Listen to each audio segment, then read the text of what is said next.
Menurut FAO, salah satu poin penting mengenai keanekaragaman hayati yang mengalami penurunan di beberapa negara. Menurutnya, keanekaragaman hayati sangat bermanfaat untuk pangan, energi, dan sumber daya genetik sehingga dapat dijadikan sebagai bagian untuk ketahanan pangan dan peningkatan pendapatan. Keanekaragaman hayati sangat penting untuk menjaga keamanan pangan, mendukung hidup sehat dan bergizi, meningkatkan mata pencaharian, dan meningkatkan ketahanan pangan. Sistem pertanian dan pangan di Asia dan Pasifik harus dikembangkan untuk membantu melestarikan dan memanfaatkan sumber daya alam berkelanjutan. Hal ini penting untuk memastikan ketahanan pangan dan nutrisi generasi sekarang dan yang akan datang. Salah satunya dengan upaya bioteknologi, yaitu pembungkaman RNA. Mikro-RNA. Mikro-RNA adalah molekul RNA untai tunggal pendek yang terdiri dari 19 sampai 25 nukleotida. Mikro-RNA pertama kali ditemukan pada tahun 1993. Mikro-RNA adalah kelas RNA kecil yang menghambat ekspresi gen pada tingkat pasca transkripsi. Transkripsi gen miRNA dilakukan oleh RNA polimerase untuk menghasilkan miRNA primer. Primer mikro-RNA memiliki tutupan 5 cm sampai pada ujung 3 dan membentuk struktur loop batang beruntai ganda.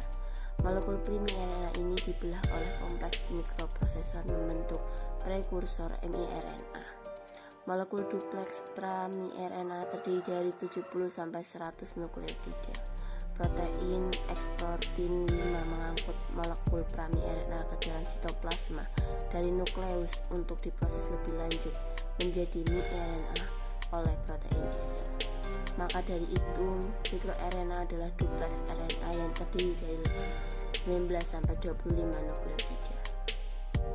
miRNA ditemukan pada hewan dan tumbuhan.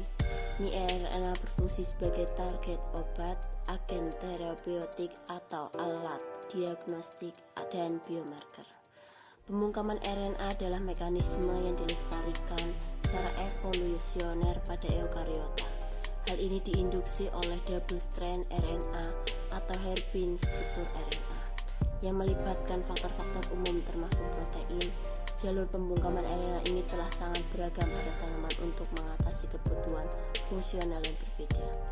MikroRNA adalah sRNA 20-24 yang berasal dari lokus genetik yang dikenal sebagai gen mir, seperti gen penyandi protein.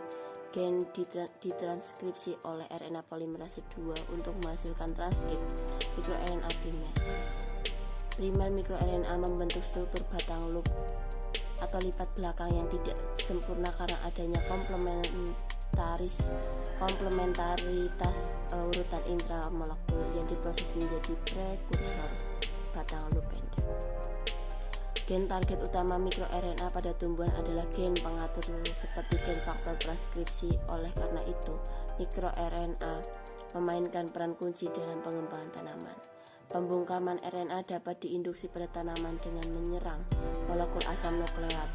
Secara khusus, istilah pembungkaman RNA ini digunakan untuk mengacu pada pembungkaman RNA yang diinduksi oleh transgen indera dan virus, yang menunjukkan bahwa transgen yang dirancang untuk mengekspresikan enzim pigmentasi berlebih tidak hanya membungkam diri sendiri tetapi juga menyebabkan pembungkaman pasangan endogen yang mengakibatkan hilangnya pigmentasi pada kulit. Selain itu, bukti pertama menunjukkan RNA sebagai penginduksi pembungkaman gen transgen pada tanaman, di mana ekspresi transgen turunan virus menginduksi degradasi RNA spesifik urutan yang mengarah ke resisten virus. Bagi orang yang bergelut di bidang biotek tanaman, istilah tanaman Arabidopsis bukanlah hal yang asing, namun masyarakat umum tentu saja tidak pernah mendengarnya.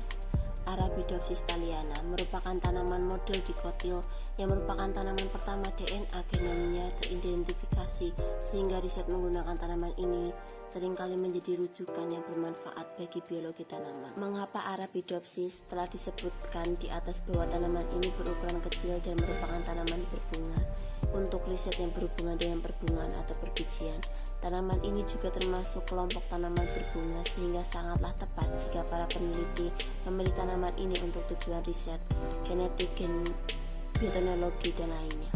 Arabidopsis memiliki kromosom sebanyak 5. Sekuen dari total 5 kromosom tersebut telah selesai didapatkan, bahkan dikatakan sempurna untuk tujuan riset tanaman pada tahun 1999. Dengan sempurnanya pembacaan genom tersebut, hasil riset bidang bioteknologi dari tanaman ini hampir selalu dijadikan rujukan para peneliti.